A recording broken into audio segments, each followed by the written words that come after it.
Bonjour, aujourd'hui je vais vous présenter la correction de l'examen national, session normale 2021, concernant donc la filière physique-chimie, option PC. L'examen commence par l'exercice numéro 1 qui concerne donc la chimie sur 7 points. Qui a donc l'objectif de cet exercice, c'est l'étude cinétique dans une première partie, donc étude cinétique des réactions chimiques. Dans une deuxième partie, c'est étude d'une solution aqueuse d'un acide carboxylique inconnu. La première partie, donc tout d'abord on va lire l'énoncé de l'exercice.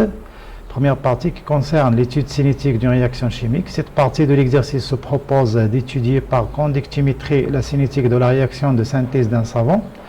Bien sûr, cette réaction-là, donc, ça entre dans la réaction de la chimie organique, mais puisque l'année dernière, donc, on a éliminé une partie du programme de physique-chimie, donc normalement, la chimie organique n'était pas donc inclus dans l'examen national, mais c'est la réaction, c'est le but, c'est l'étude cinétique, et non pas étude en chimie organique, c'est-à-dire la saponification ou bien l'hydrolyse basique. Donc, cette réaction se produit entre l'éthanoate d'éthyle, qui est un ester, de formule CH3COOC2H5 et une solution aqueuse d'hydroxyde de sodium, Na plus HO-. Donc pour cette année-là, donc cette réaction, elle peut être objet de l'examen national. Parce que pour cette année-là, on n'a rien éliminé. Donc tout le programme, bien tout le cadre, donc il faut réviser le cadre référentiel. Donc c'est une réaction de saponification, ou bien on appelle aussi réaction hydrolyse basique, c'est-à-dire dans laquelle l'ester, c'est H3CN, donc il est hydrolysé par HO-. Un instant choisi comme origine des dates, t égale à 0, on introduit en excès l'éthanoate d'éthyle dans un ballon contenant une quantité de matière N0HO- égale à 10 à la 3 mol d'ion hydroxyde. On obtient un mélange réactionnel ayant un volume V0 égal à 100 ml. Il se produit sous une température constante. C'est-à-dire, puisque la première partie concerne donc l'étude cinétique d'une réaction chimique, on a vu que cette partie-là, donc on a deux facteurs cinétiques, la température et la concentration des réactifs. Donc ici, pour tout d'abord éliminer un des facteurs cinétiques, on va laisser la température constante. Donc il se produit sous une température constante, une réaction modélisée par l'équation chimique suivante. Donc l'ester, c'est H3COC2H5. Donc l'éthanoate d'éthyle plus l'ion hydroxyde donne réaction totale et rapide à chaud. Donne l'ion éthanoate CH3CO-, ce qui est la base du savon, plus C2H5OH, c'est un alcool, donc l'éthanol. Et toutes les espèces chimiques sont en phase aqueuse. Première question, c'était donc dresser le tableau d'avancement de cette réaction et déterminer la valeur de l'avancement final, X final, sachant que cette réaction est totale. Normalement, on a déjà donc mentionné qu'il est total, mais normalement l'élève doit savoir que c'est une réaction totale parce que la saponification ou bien l'hydrolyse basique, c'est une solution, donc ça entre dans le contrôle de la réaction chimique avec changement de réactif. Normalement, la réaction d'estérification, c'est une réaction entre l'hydrolyse d'un ester, c'est une réaction entre un ester et l'eau, mais elle conduit à l'acide et l'alcool qui réagissent entre eux, donc qui donne à la fin un équilibre chimique et la réaction est lente. Mais pour rendre cette réaction-là totale et assez rapide, donc rapide à chaud, donc on remplace donc l'eau par l'ion HO-. Donc ça devient une réaction qui est totale. Alors la question c'était sur 0,75 points. Donc la réponse, le tableau d'avancement, donc on écrit pour la première ligne donc la réaction chimique est déjà dans un examen. Puis on dresse donc les états, donc l'état, puis avancement, quantité de matière en mol, l'état initial où l'avancement est égal à 0, c'est-à-dire que la réaction n'a pas encore démarré. L'état en cours, c'est-à-dire la réaction a démarré et l'avancement, c'est une quantité de matière qui est inconnue, c'est pourquoi on la note par X. Et l'état final où l'avancement a atteint sa valeur finale. Alors pour l'ester, il est mentionné dans l'exercice qu'il est en excès, donc on utilise ici donc en excès dans les trois états. Pour HO-, on a donné la quantité de matière initiale N0HO- dans l'exercice, donc il aura à l'état intermédiaire c'est N0-X parce que c'est un réactif, donc il voit sa quantité de matière qui va être diminuée d'une quantité de matière inconnue X. Et dans l'état final, donc la quantité de matière finale de HO-, ça sera N0HO- moins X final. pour les deux produits à l'état initial, donc il n'a pas encore donc, de quantité de matière pour ces deux produits-là, donc c'est 0, 0. Il se forme donc une quantité de matière X en état donc, intermédiaire, et à la fin de la réaction, il se forme de chacun des deux produits une quantité de matière X finale. Alors, puisque la réaction est totale, donc, parce que la question donc, nous demande de chercher X final, mais puisque la réaction est totale, X final égale à X max. Pour calculer X final, donc, on calcule X max. Pour calculer X max, donc, on cherche le réactif limitant. Ici, donc, on n'a pas besoin, puisqu'on a un des réactifs, il est déjà en excès. Donc, puisque l'éthanol d'éthyle H3CO, C2H5 est en excès, donc, alors le réactif limitant est H en moins. C'est-à-dire que H en moins à la fin de la réaction, donc on n'aura plus de H en moins, c'est-à-dire que la quantité de matière dans l'état final sera nulle. On écrit N0, H en moins, moins, donc on remplace ici X final par X max égale à 0. Et on tire que X max égale à N0 de H en moins, qui est égal à 10 à la puissance moins 3 mol. Parce que dans les données, on a introduit une quantité de H en moins de 10 à la puissance moins 3 mol. Ainsi, X final égale 10 à la puissance moins 3 mol.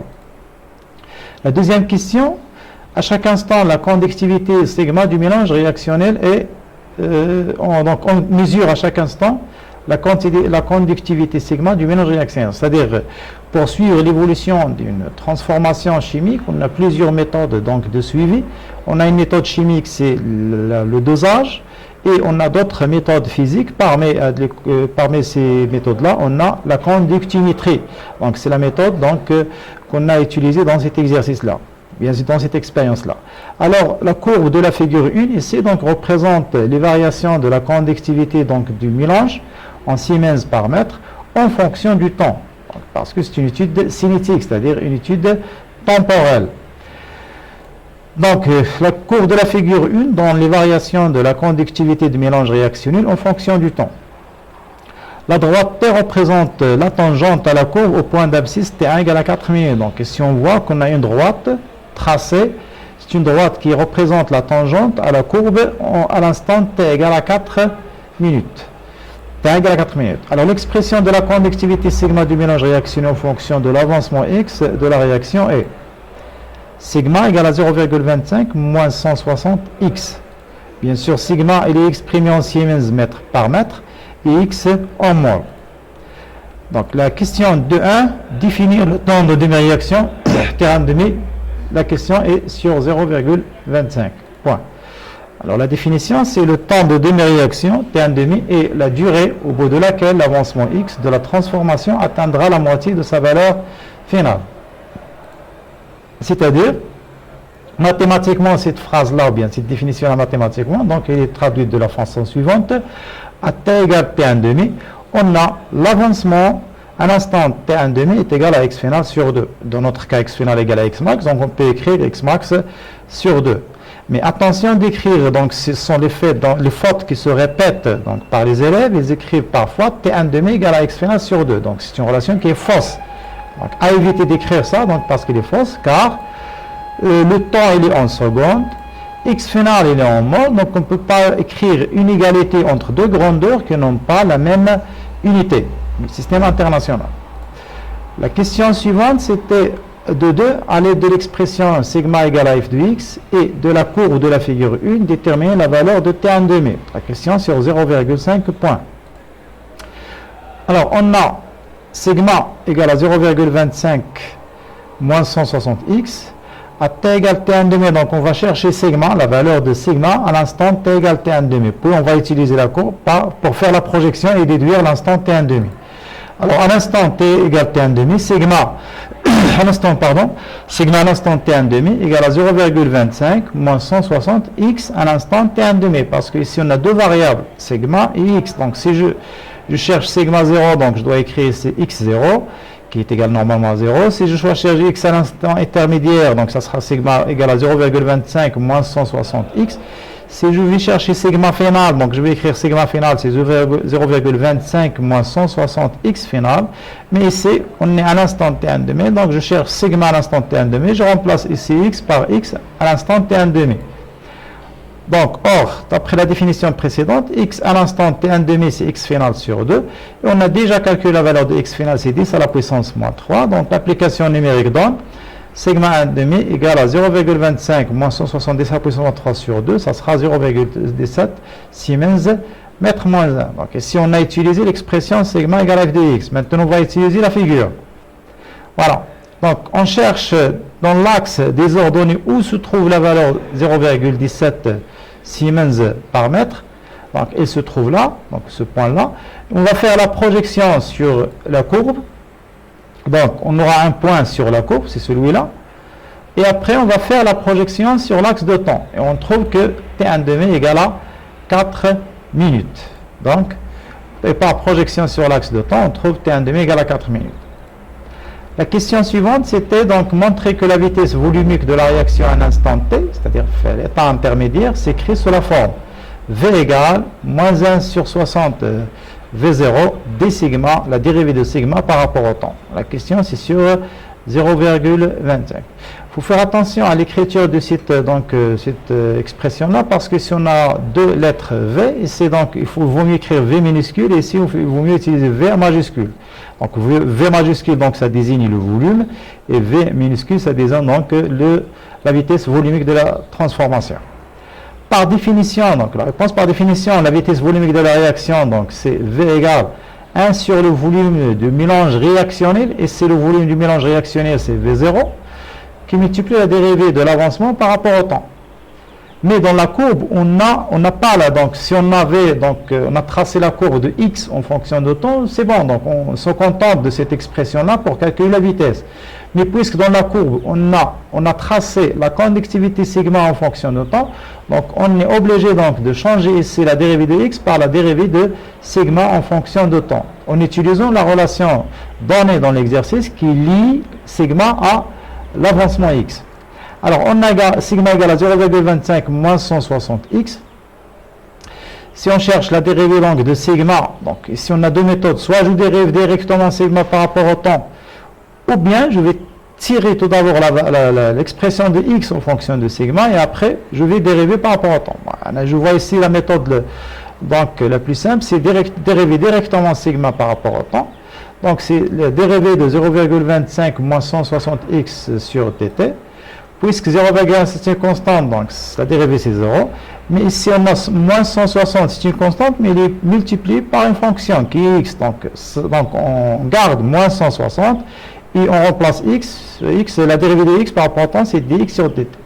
Attention de connaître l'erreur que plusieurs élèves font. Donc ici ils dérivent comme c'est une expression mathématique, ils donnent la dérivée de sigma, ça sera moins 160. Non, la dérivée de x ici n'est pas égale à 1, parce que x ici ce n'est pas la variable, donc la variable de dérivation c'est le temps.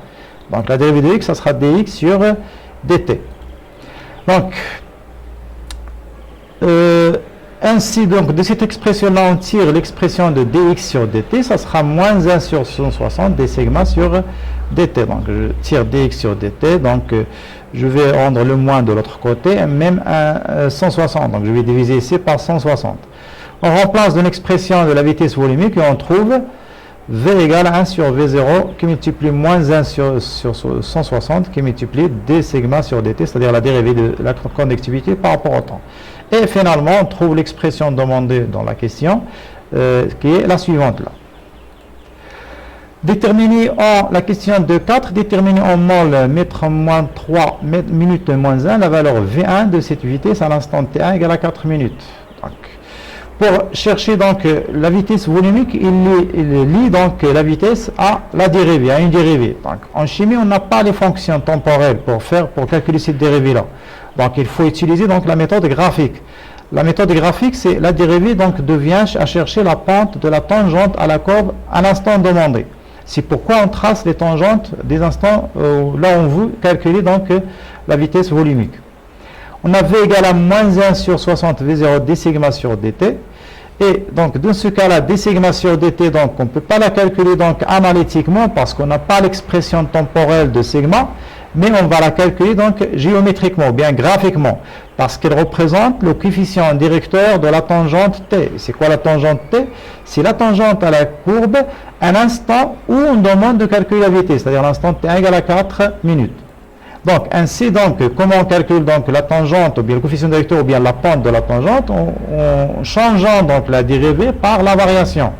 Donc, la dérivée passe vers la variation. Donc, ça sera V1, c'est moins 1 sur 160, donc V0, la variation de sigma par rapport à la variation correspondante du temps. On choisit donc deux points de la tangente T facile pour la projection. Donc, toujours, il faut choisir les deux points. Donc, ici, par exemple, on a les deux points A et B. Voilà le point A, donc c'est le point de rencontre de la tangente avec l'axe des ordonnées.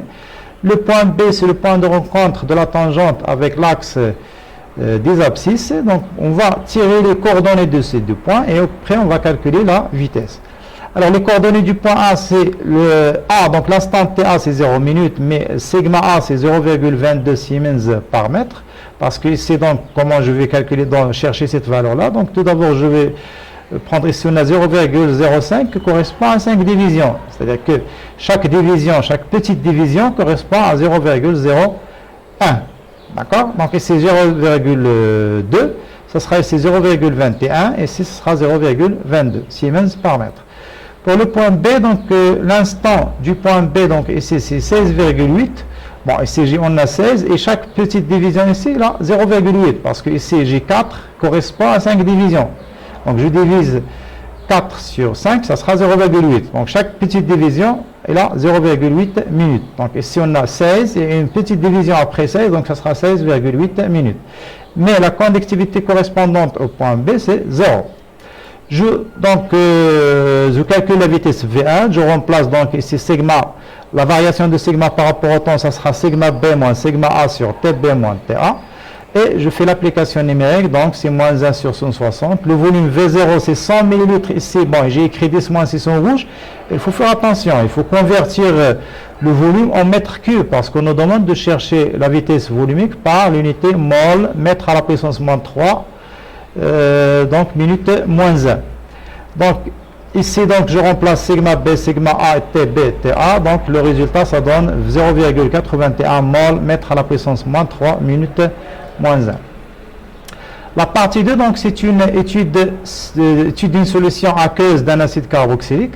Soit un flacon, donc dont l'étiquette est illisible, c'est-à-dire qu'on ne peut pas la lire, on peut pas lire ce qui est écrit dessus, contient donc une solution aqueuse SA d'un acide carboxylique de formule et de concentration inconnue. Donc on a un flacon qui contient un acide carboxylique, mais on ne peut rien lire sur l'étiquette de flacon, c'est-à-dire quel est l'acide carboxylique qu'il contient, quelle est sa concentration, on ne peut rien lire. Donc cette partie de l'exercice se propose de déterminer la concentration de cette solution aqueuse, puisqu'il est illisible, donc on doit à nouveau donc déterminer par une méthode quelconque donc la concentration de la solution et d'identifier cet acide. Donc pour écrire une nouvelle étiquette et la coller sur le flacon. Alors on note, puisqu'on ne connaît pas donc l'expression donc de l'acide, on va la noter AH. Donc on notera AH pour désigner l'acide carboxylique et A- pour désigner sa base conjuguée. Donc si AH est l'acide et d'après la définition de Bronsted, l'acide est toute espèce chimique capable de donner ou bien libérer H plus O+. Donc ici si AH il libère H+, donc il reste A-, il devient sa base conjuguée qui est A-.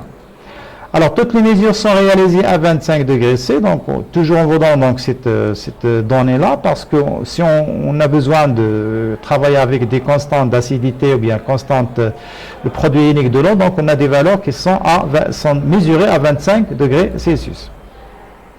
Premièrement, dosage de l'acide carboxylique. Donc voilà la méthode avec laquelle on va déterminer la concentration de l'acide qui est inconnue. Donc on utilise la méthode du dosage. Bien sûr qu'il existe d'autres méthodes.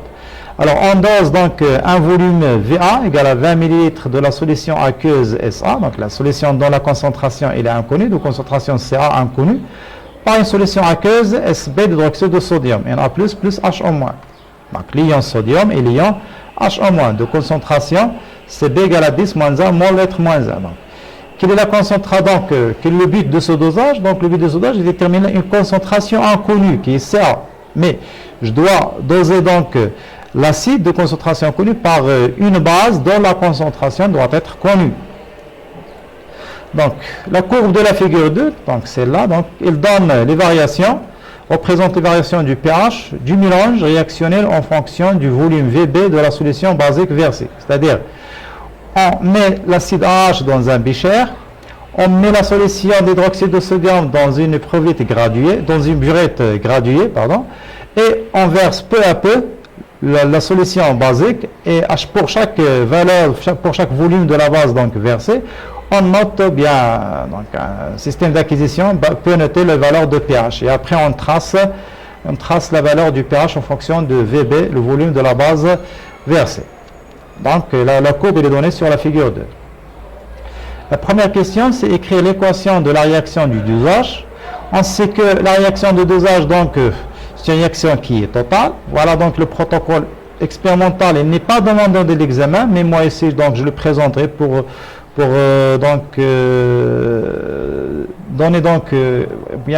donner quels sont les réactifs. Donc, dans le bécher, on a l'acide AH dont la concentration elle est inconnue. Et dans la burette graduée, on a donc la base qui est l'hydroxyde de sodium. Ici donc on a deux espèces chimiques, mais seulement HO- va réagir avec l'acide parce que Na+, donc il est inerte, donc inerte du point de vue acide-base.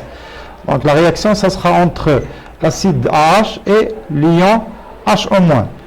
L'acide donc AH dans l'état aqueux plus HO- l'état donc toujours aqueux, il donne donc voilà une seule flèche, c'est une réaction qui est totale. Attention, donc si vous écrivez la réaction avec deux flèches, donc ça ne sera pas compté. Donc ici AH c'est l'acide et la base, et donc AH va perdre H+, donc ça devient A-. Donc H+, il sera capté par HO- et il deviendra H2O. Donc les produits sont A- et H2O. Donc il y aura ici donc un transfert de H+, de AH vers HO-. Alors la question c'est déterminer graphiquement les coordonnées PHE et VE du point d'équivalence. La question sur 0,5. Donc le point d'équivalence, tout d'abord, donc c'est quoi l'équivalence? L'équivalence, donc c'est un état de la transformation de la réaction de dosage où les deux espèces chimiques les deux sont réactifs, ou bien le mélange il est stoichiométrique. Donc ce point d'équivalence il est caractérisé par donc des coordonnées, bien des caractéristiques. On va déterminer en utilisant ici la méthode des tangentes. On a déjà les deux tangentes sont tracées, mais on doit donc compléter ces tangentes-là. Voilà, on complète la première tangente, la deuxième tangente. On trace une perpendiculaire sur les deux, mais on ne va pas travailler dans cette zone-là, parce que dans cette zone-là, on a donc le point d'équivalence. Donc il vaut mieux tracer les droites perpendiculaires sur les tangentes en dehors de cette région-là. Donc on va tracer ici une droite perpendiculaire sur les deux. Voilà, donc ici un angle droit. Puis on va tracer ici une autre droite parallèle sur les deux tangentes. Voilà, donc deux angles droits ici et un ici. Après, les deux segments ici, le premier segment ici entre les deux tangentes et l'autre segment ici, je vais chercher le milieu de chaque segment. Donc ici le point là, il représente donc le milieu de ce segment-là, et c'est un autre point qui représente le milieu de ce segment-là. Puis je vais tracer une droite qui passe par les deux milieux. Alors cette droite-là qui passe par les deux milieux, donc c'est la médiatrice des deux segments, donc il coupe la courbe de pH en fonction de VB en un point ici, donc le point ici, donc c'est le point d'équivalence. C'est lui qu'on cherche, donc on va faire les projections sur les deux axes. Tout d'abord la projection sur l'axe des ordonnées va donner la valeur de PHE, c'est 8,8, et la projection sur l'axe projection sur l'axe des abscisses, elle va donner la valeur donc de 20, donc c'est VB égale à 20 millilitres. Donc graphiquement, PHE égale à 8,8 et VB égale à 20 millilitres. La question suivante détermine la valeur de la constante, la concentration CA. Donc la question sur 0,5 points. Ici, on va exploiter la relation d'équivalence. La relation d'équivalence, puisque ici le coefficient stoichiométrique de l'acide et de la base qui réagissent sont 1, 1, donc on écrit CAVA égale à CB VBE. Alors CA égale à CB VBE sur, donc l'application numérique, donc CB c'est 10 à la puissance moins 1. VBE, on vient de trouver sa valeur à partir du graphe, c'est 20 10 à la puissance moins 3. Et VA, c'est 20 10 à la puissance moins 3. Donc ici, on a converti le millilitre vers litre. Donc, ou bien on peut ne pas convertir parce qu'on aurait ici millilitres. Mais pour ne pas se tromper, je vous conseille de convertir tout. Donc, la valeur donc, de Ca, c'est 10 à la puissance moins 1 mol par litre. Alors, identification de l'acide carboxylique, donc la première tâche, elle a été réalisée. Donc, ici, le but du dosage, c'est premièrement de déterminer la concentration inconnue. La deuxième tâche, c'est d'identifier l'acide carboxylique. Donc, c'est l'objet de cette partie-là. Alors, la solution SA est préparée par dissolution de l'acide AH dans l'eau. La mesure du pH de la solution SA donne pH égal à 2,28. Premièrement, écrire l'équation de la réaction d'acide AH avec l'eau. Donc, ici, on a terminé avec le dosage. On revient vers la solution de départ de l'acide, où la concentration elle est inconnue. Donc, on nous donne donc le pH, c'est 2,28. Tout d'abord, on nous demande d'écrire l'équation de la réaction sur 0,5 points. Donc, les deux réactifs sont AH, l'acide AH inconnu et l'eau. Donc, l'acide AH ici va jouer le rôle, donc c'est un acide, mais l'eau va jouer le rôle de la base. C'est-à-dire que AH va perdre H+, et il devient A-. Ce proton-là, H+, il va être capté par H2O qui joue le rôle de la base pour devenir H3O+. Donc, on aura ici deux flèches parce que cette réaction-là n'est pas totale, c'est une réaction qui est limitée. Donc, ça va donner A-, donc la base conjuguée de AH, et H3O+, l'acide conjugué de H2O. C'est-à-dire que ici, on a deux couples acide-base, c'est AH sur A-, et le deuxième couple, c'est H3O+, sur H2O.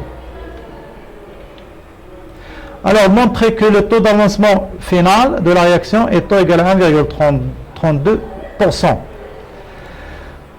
Par définition, le taux d'avancement final, c'est un rapport entre deux valeurs de l'avancement de la réaction. C'est X final sur X max. X final, donc, on va le tirer à partir des mesures, généralement soit la mesure de sigma ou bien la mesure de pH, ou bien parfois une masse d'un produit, ou bien un volume d'un gaz s'il était produit. Mais X max, on va la calculer à partir du réactif limitant. Donc, on dresse le tableau d'avancement. Toujours, donc, lorsqu'on a quelque chose qui contient X final, donc, on doit dresser le tableau d'avancement, même s'il n'est pas demandé dans la question. On dresse le tableau d'avancement pour un volume V de la solution SA. Donc, si on a utilisé un volume V, donc, le volume normalement va se simplifier. On n'a pas besoin de sa valeur, mais on a besoin de l'écrire parce qu'on aura besoin de le tableau d'avancement. Donc, voilà la réaction chimique. On a les trois états, état initial, état en cours et l'état final. Et si on va, donc, toutes les cases ici qu'on aura sont des quantités de matière, mais à des instants différents, pour chaque espèce chimique qui entre dans cette réaction-là. Donc, ici, pour H2O, donc, il est en excès. Donc, dans les trois états H2O en excès, parce qu'on a les solutions aqueuses. Donc, toujours, lorsque vous lisez l'exercice que vous avez au moins une solution aqueuse, donc, l'eau, elle est en excès. Mais en chimie organique, attention, l'eau n'est pas en excès.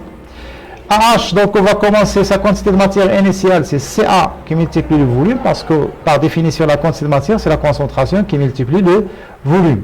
Après un certain temps, donc cette quantité de matière-là donc, va être retranchée, donc la quantité de matière de l'acide va diminuer, donc on aura ici CaV moins X, donc X c'est une quantité de matière inconnue, et dans l'état final, on aura CaV moins X final. Les deux produits à l'état initial, donc leur quantité de matière sont nuls, 0, 0. Dans l'état intermédiaire, donc il va se former X de A- et X de H3O+. À l'état final, il va se former X final de chacun des deux produits. Alors, on va enlever à l'expression de taux, c'est X final sur X max. Donc, d'après le tableau d'avancement, donc la concentration, donc X final, généralement, on va la tirer soit à partir de H3O+, s'il est dans la réaction, ou bien à partir de H en moins, s'il est dans la réaction. Et bien sûr, si on veut dans la valeur du pH, parce que la valeur du pH, il est liée à la concentration de H3O+, et la concentration de H3+, il est liée à la concentration de H en moins par l'expression de KE, qui est égale à la concentration de H3+ à l'équilibre, qui multiplie la concentration de H en moins à l'équilibre. Puisqu'ici, donc, on a dans la réaction chimique, on a H3+, donc on va se baser sur H3+ pour calculer X final. Bon, X final, on voit qu'il figure dans l'état final de H3+, dans l'état final de A-, dans l'état final de H. Mais laquelle des trois espèces chimiques qui va m'aider à calculer X final. Seulement H3+, parce qu'on a donné la valeur du pH. Et le pH est lié à H3+, et non pas à moins ou bien à H.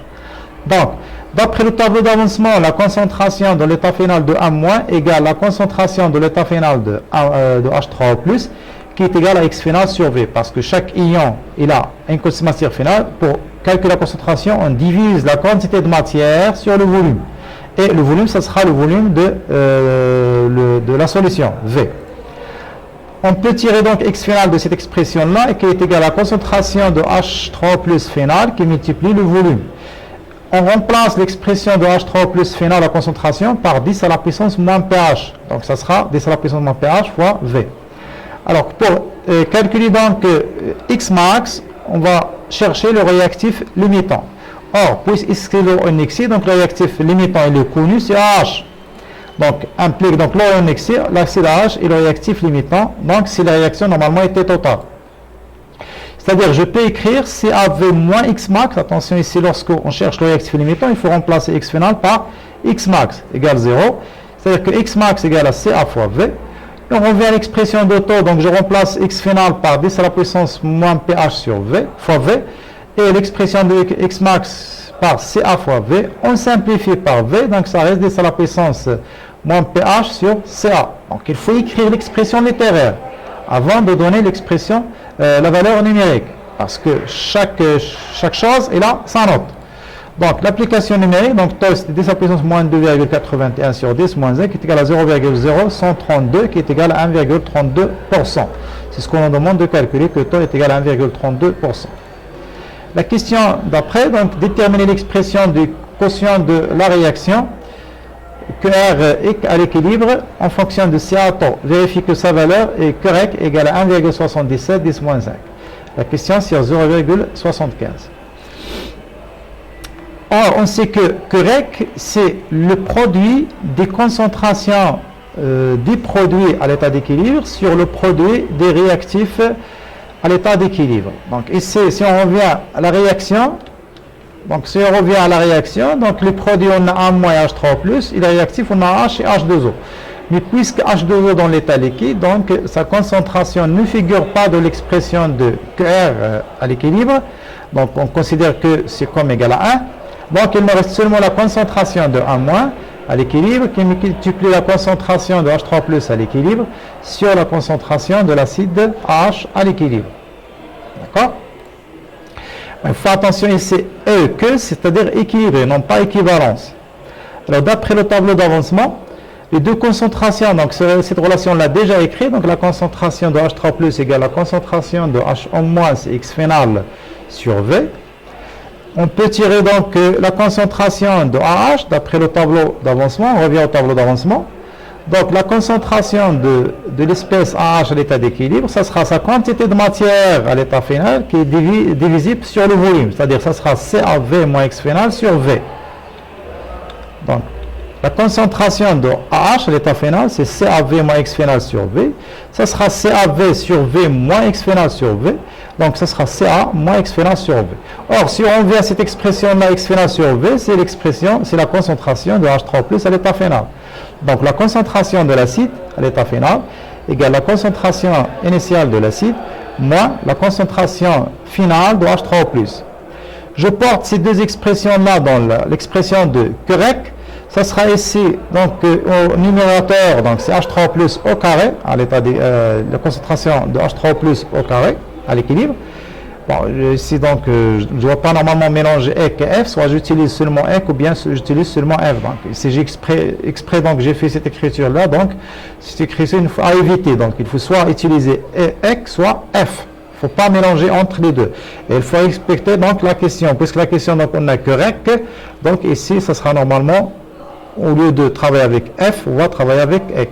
Sachant que l'état final, c'est l'état d'équilibre. Et c'est un état d'équilibre dynamique. Alors, d'après l'expression de taux qu'on a déjà trouvé, que taux est égal à la concentration de H3+ sur Ca. D'ici, donc, on tire la concentration de H3+ qui est égale à taux fois Ca. Et on remplace l'expression de correct.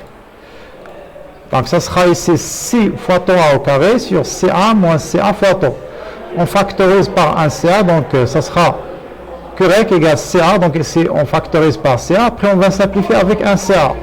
Donc au numérateur ça reste un CA, mais au dénominateur donc CA disparaît. Donc ça sera CA tau au carré sur 1 moins tau. Alors, on nous demande donc de déterminer l'expression de quotient de la réaction en fonction de CA et tau et de vérifier sa valeur. Donc on va donc remplacer CA par sa valeur, c'est 10 moins 1, et tau par 0,0132. Attention, tau on l'a donné en pourcentage, mais si on veut calculer QREC, on va utiliser donc l'expression qui n'est pas un pourcentage. Donc on va diviser la valeur qu'on a donnée sur 100. Donc ça sera 0,0132 au carré sur 1 moins 0,0132. C'est bon égal à 1,77, 10 moins 5. De 4, donc identifier l'acide carboxylique AH étudié en faisant des tableaux des pKa des couples acide-base ci-dessous. Justifiez votre réponse. Donc, on nous donne donc un tableau de pKa. Donc, pour donc identifier l'acide, on doit chercher la valeur du pKa du couple acide-base étudié. Alors, puisque